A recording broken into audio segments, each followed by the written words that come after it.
J'ai vendu ma Sony FX3 et mon A7 IV pour un Nikon. Et non, cette vidéo n'est pas sponsorisée, je n'ai aucun contact avec eux. J'ai payé ce boîtier avec mon argent. Et si je me plante, eh ben, je te le dirai. Mais après 2 semaines d'utilisation, même si c'est assez court, je peux déjà te faire un retour très complet. Et je peux te dire que ce Nikon Z8 a littéralement remis en question tout mon setup Sony. Aujourd'hui, je vais te faire un retour complet. Pourquoi j'ai fait ce choix, qu'est-ce que j'ai gagné, mais surtout, qu'est-ce que j'ai perdu. La Sony FX3 est une caméra que j'ai beaucoup utilisée dans beaucoup de conditions, sur pas mal de configs.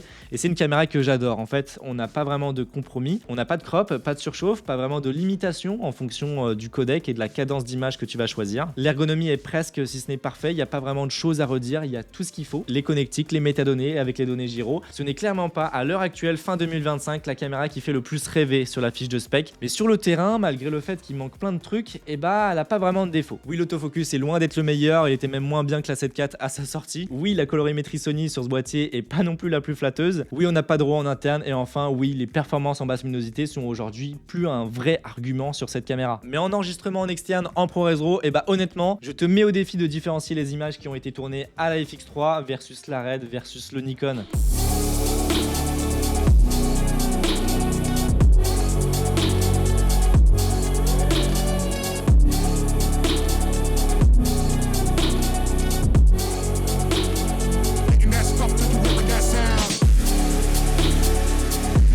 Dis-moi en commentaire ce qui a été tourné à la FX3 et ce qui a été tourné à la Red. Le vrai problème en fait, ce n'est pas cette FX3, c'est son prix. En fait, il n'a quasiment pas changé depuis le lancement, 4500 € alors que ça fait 4 ans qu'elle est sortie. Et aujourd'hui, si je devais m'équiper de zéro, et bah ce n'est clairement pas la caméra que j'achèterais, en tout cas à ce prix-là. Quant au Sony A7 IV, et je pourrais dire de même pour la 7 V, c'est franchement un boîtier que j'adore. Et la 7 V, honnêtement, il n'aurait pas été à ce prix-là, je l'aurais acheté. Le capteur, il est incroyable, ultra polyvalent, ça te sort des images de fou. En photo, c'est un régal, mais en vidéo, si tu es un petit peu exigeant en termes de cadence, de codec, d'autres fonctionnalités, etc., et ben on trouve vite les limites. Et c'est justement là où je veux en venir. Si tu es exigeant et tu veux le top du top en termes de caméra et le top du top en termes d'appareil photo, et ben aujourd'hui chez Sony, tu es obligé d'avoir 2 boîtiers. Et en l'occurrence, si je compte le prix d'une FX3 et d'un A7 V par exemple, avec les petites cartes SD, etc., tu es aux alentours des 8000 €. 8000 €, c'est énorme. Et sans compter les accessoires, et quand on regarde la concurrence, quand on cherche à s'équiper, et ben c'est là où il y a quand même des grosses questions à se poser. Pour beaucoup moins cher, soit la moitié du prix que je t'ai annoncé,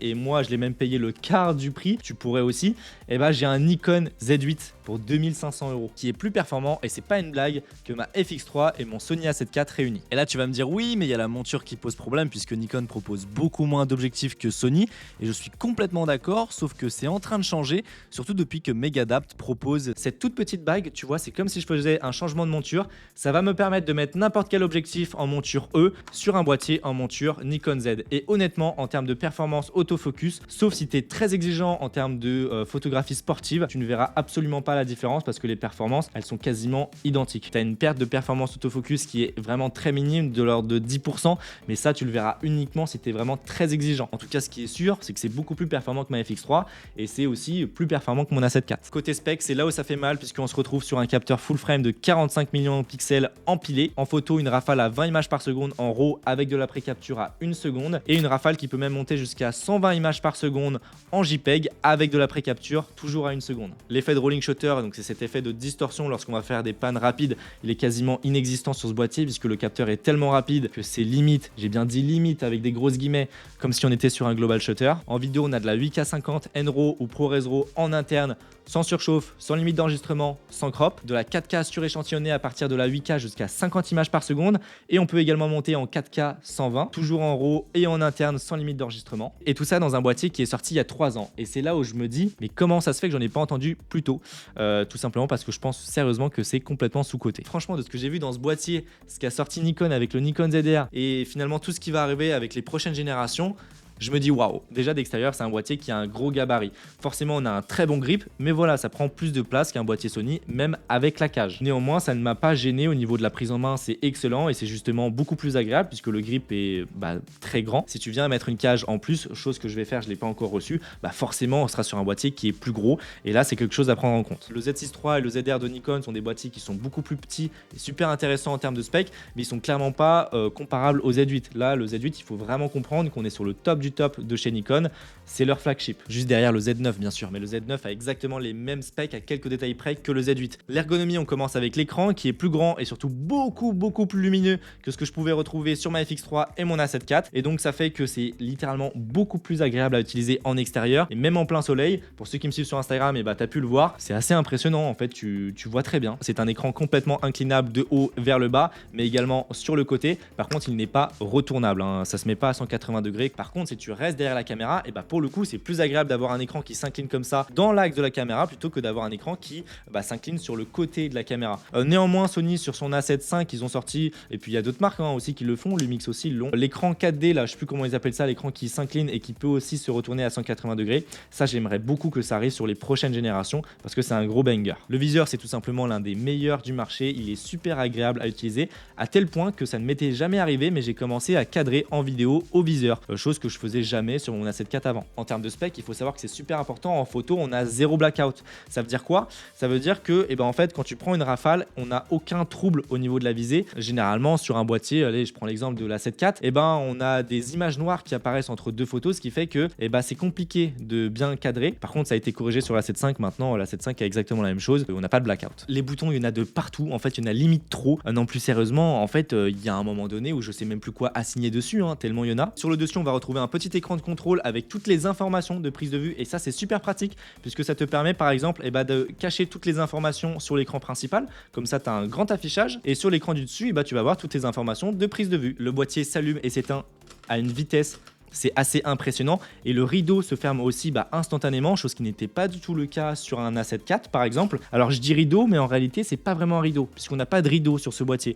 Là c'est simplement un cache de protection du capteur. En fait, Nikon a fait le choix de ne pas mettre de rideau, tout simplement parce que le capteur est tellement rapide qu'en fait ils estiment qu'on n'a pas besoin de rideau. Le passage entre photo vidéo est aussi super simple et instantané.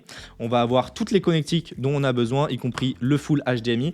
Alors par contre, c'est vrai que ces caches là comme ça en caoutchouc, c'est pas super pratique et c'est nettement mieux optimisé sur la FX3 avec des caches qui sont comme ça. En photo, tu vas pouvoir enregistrer sur les deux slots en simultané. Par contre, en vidéo, et c'est là aussi un petit problème, c'est que si tu enregistres en RAW, dans les plus hauts débits, tu ne pourras pas enregistrer en simultané sur les deux cartes. Ça sera uniquement sur la CF. Personnellement, ça ne me dérange pas. Et puis, il faut savoir que sur toutes les caméras de cinéma, il y a encore quelques années, on avait uniquement un seul slot d'enregistrement. Et puis, même sur pas mal de modèles aujourd'hui, on a toujours un seul slot d'enregistrement. Et il n'y a pas de problème. Maintenant, voilà, je comprends tout à fait qu'on veut avoir une sécurité. Et à ce moment-là, tu seras obligé d'utiliser un enregistreur externe. En vidéo, l'affichage de prise de vue est vraiment agréable et contrairement à ma FX3, je préfère le Z8, notamment pour tout ce qui est exposition. Pourquoi? Tout simplement parce que chez Sony, il y a un truc qui est vraiment relou et c'est pas le cas chez Canon d'ailleurs. Quand tu veux exposer correctement ton image en log, tu es obligé de désactiver la lutte. Pourquoi? Parce que ton histogramme et puis les zébras se basent sur l'écran et pas sur le signal log, chose qui n'est pas du tout le cas sur ce Z8. Tu peux exposer ton image avec la lutte, les outils d'exposition vont vraiment se baser sur le signal log, y compris le waveform, puisque oui, on va avoir un waveform qui est vraiment très bien lisible. Rien que ça, couplé à la luminosité de l'écran, l'ergonomie générale et tout ça, c'est super agréable. Je vais avoir un petit bouton ici que j'ai paramétré pour loquer les réglages de prise de vue, ce qui fait que là je peux plus modifier mon exposition, c'est complètement loqué. Et puis je vais avoir un deuxième bouton qui est juste là pour pouvoir cacher totalement les informations de prise de vue à l'écran. Comme ça, j'ai un affichage qui est complètement clean. Et si j'ai besoin de checker, soit j'appuie sur le bouton, soit j'ai mon petit écran sur le dessus. Et d'ailleurs, une option trop géniale, et on en a plein des options comme ça sur le boîtier, et je vais pas tout détailler, tu vois, là je l'ai activé. Et en fait, tous les boutons ils vont se rétro-éclairer, ce qui fait que dans le noir, voilà, tes boutons ils sont illuminés. Donc ça, c'est quand même un gros plus et c'est exclusif à ce boîtier là. Au niveau des menus, de la configuration, alors je te l'avoue, quand tu arrives chez Nikon, c'est le bordel. J'ai mis quand même un certain moment à tout apprendre. Voilà, une fois que tu as compris comment c'est organisé, etc., ça va plutôt vite. En tout cas, ça se configure très bien et on a littéralement tout. C'est juste que voilà, les menus ils sont faits d'une certaine manière qui fait que tu peux complètement être perdu. Cependant, au niveau de la personnalisation des boutons et du menu I, c'est exactement la même chose que le menu FN, tu vois, c'est ce qu'on a juste là. Et c'est parfois un peu léger. C'est très complet sur certains points, beaucoup plus complet que chez Sony, mais sur d'autres points, parfois on a un peu moins de fonctionnalités. Donc voilà, tu as des plus, tu as des points chez certaines marques. Maintenant, globalement, si je dois attribuer une note, c'est la même chose, sauf pour les menus où là Sony est vraiment loin devant avec cet affichage là qui est pour moi l'un des meilleurs sur le marché, si ce n'est le meilleur. Et il faut savoir qu'il y a à peine encore quelques mois, le Z8 il était parmi les meilleurs sur le marché en termes de performance autofocus, et c'est toujours le cas, c'est très très bon. Mais par contre, il me semble que c'est quand même derrière que l'A7 V qui vient de sortir, et même en basse lumière, l'autofocus il est meilleur que sur mes boîtiers Sony. De toute façon, ça c'était un truc qui n'était pas forcément leur point fort. Et d'ailleurs, en parlant de la stabilisation du capteur, c'est aussi l'une des meilleures du marché. Maintenant, parlons de qualité d'image, puisque ça y est, l'ergonomie tout ça c'est validé. Je te redirai par contre des points que j'ai pas trop aimé juste après au niveau du workflow. En photo, les images, elles sont folles. Voilà, tu as un niveau de détail qui est juste exceptionnel. Moi, sur mon A7 IV et puis A7 V, c'est pareil. 33 millions de pixels, c'est quelque chose que j'avais adoré. Là, ici, j'ai 45. C'est littéralement un truc de ouf. En vidéo, très honnêtement, c'est là où ça m'a le plus choqué.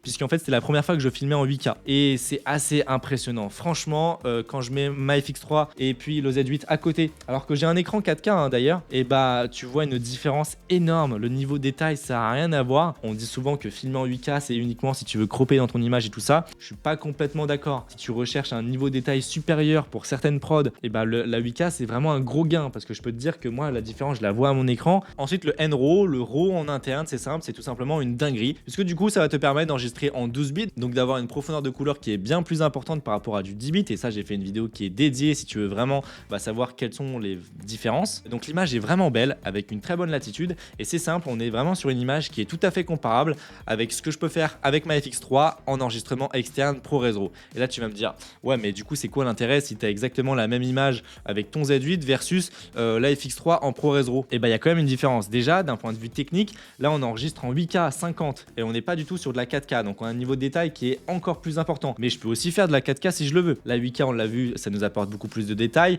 Ça nous permet aussi, pourquoi pas, si on le veut, d'avoir une marge de sécurité, donc de pouvoir cropper dans son image. Mais ça nous permet aussi, on le verra juste après, je vais t'en parler en basse luminosité, d'avoir une image qui est beaucoup plus clean par rapport à ce que je peux faire avec ma FX3 en 4K. Et il faut aussi pas oublier que là, le Z8, il fait tout ça en interne, dans un boîtier qui est compact, tropicalisé et avec une seule batterie. Alors que le Ninja, quand tu enregistres en externe, je peux te dire que ça pompe pas mal niveau batterie. Et maintenant, d'un point de vue de l'image, je préfère quand même le Z8. Déjà, parce que effectivement j'ai la possibilité, pourquoi pas, de faire de la 8K, mais ça va aussi plus loin, c'est que Nikon est vraiment très connu pour sa science des couleurs qui est vraiment belle en fait, sortie de boîtier.